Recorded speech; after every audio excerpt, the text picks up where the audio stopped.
This week in NASCAR has been one of those weeks where you wake up, check the news, and you're like, wait, what just happened?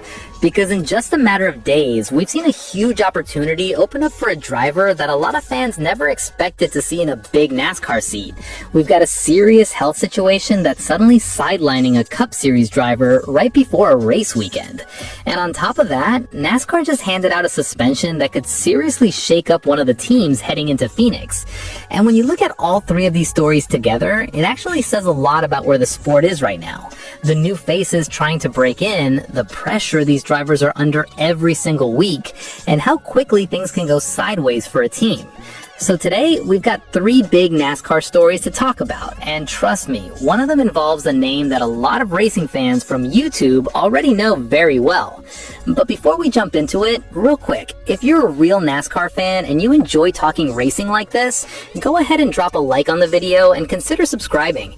This channel's brand new. We're trying to build a community of real fans, and the first goal is hitting 10,000 subscribers. Alright, now let's talk about the first story, because this one is honestly pretty wild if you've been following both NASCAR and the car world on YouTube. Garrett Mitchell, who most people know as Cletus McFarland, is officially making his debut in the NASCAR O'Reilly Auto Parts Series in 2026, and he's doing it with none other than Richard Childress Racing. Yeah, that Richard Childress Racing. His first race with the team is scheduled for April 4th at Rockingham, and he'll be driving the number 33 Chevrolet sponsored by Tommy's Express, which is a national car wash chain. For Cletus, this is a massive moment. If you've been around the car scene on YouTube for a while, you already know this guy built a huge following doing drag racing, wild car builds, and insane automotive stunts. He started his YouTube channel all the way back in 2009, and today he has more than 4.65 million subscribers and over 1,700 videos on the channel. But this NASCAR opportunity didn't just come out of nowhere. Earlier this year, he made his NASCAR Craftsman Truck Series debut at Daytona International Speedway, driving the number 4 Chevrolet for Nice Motorsports. And honestly, things started pretty promising. He was actually running inside the top 10 early in the race. But unfortunately, it all went sideways pretty quickly when he got caught up in a crash on lap 6, which ended his day and dropped him to a 37th place finish. Not exactly the debut he wanted, but it definitely got people's attention. Now he's getting a much bigger opportunity with Richard Childress Racing. Cletus said that getting the chance to run for such a legendary NASCAR organization is literally a dream come true for him. He talked about how honored he feels to learn on their people like Richard Childress, along with the leadership group at the team, including Mike Verlander and Danny Lawrence back at their headquarters in Welcome, North Carolina. And he also made it clear how important the sponsorship is for this moment. Tommy's Express will be on the car for his debut, and Cletus said the brand really fits what they're trying to build. Something fast, performance-driven, and connected with fans. But here's another interesting detail that a lot of people didn't expect. This deal with RCR isn't full-time. Cletus actually confirmed on his Facebook page that this is a part-time agreement, at least for now. The current plan is 3 races per year, and though there's definitely the possibility that it could grow into something bigger if things go well. And the crazy part is, RCR actually reached out to him first. According to Cletus, they basically told him they wanted to help develop him as a driver and give him a real opportunity to grow in NASCAR. And his response? Pretty much exactly what you'd expect from Cletus. He said something along the lines of, "Hell yeah, brother."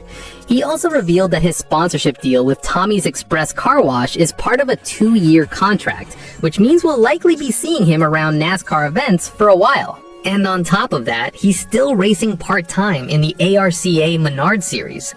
Back in 2025, he ran ARCA races at Daytona, Talladega, Charlotte, and Bristol, continuing to build experience in stock cars while still balancing his massive YouTube career. But honestly, one of the most emotional parts of the story has nothing to do with the contract itself.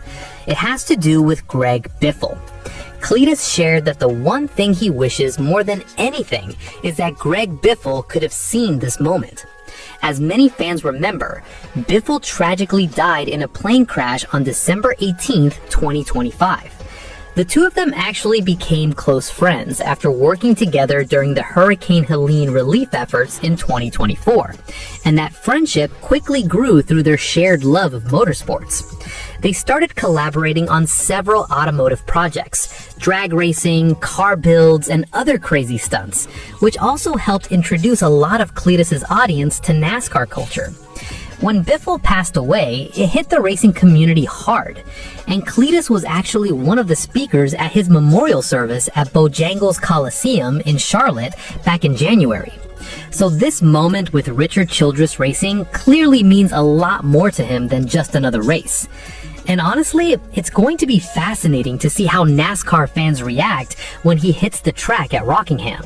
Because whether you love the idea of YouTube personalities entering NASCAR or you're skeptical about it, one thing is absolutely certain: he brings a massive audience with him, and that could actually be a really big deal for the sport.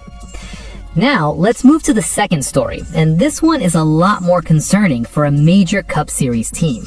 Alex Bowman will not be racing this weekend at Phoenix Raceway. Hendrick Motorsports announced on March 5th that Bowman has been diagnosed with vertigo, and he has not been medically cleared to compete in Sunday's Straight Talk Wireless 500. The symptoms actually started last weekend during the road course race at Circuit of the Americas. Bowman began feeling ill during the race and eventually had to exit the car on lap 71. After that, he went through 2 days of medical evaluation, and the team even had him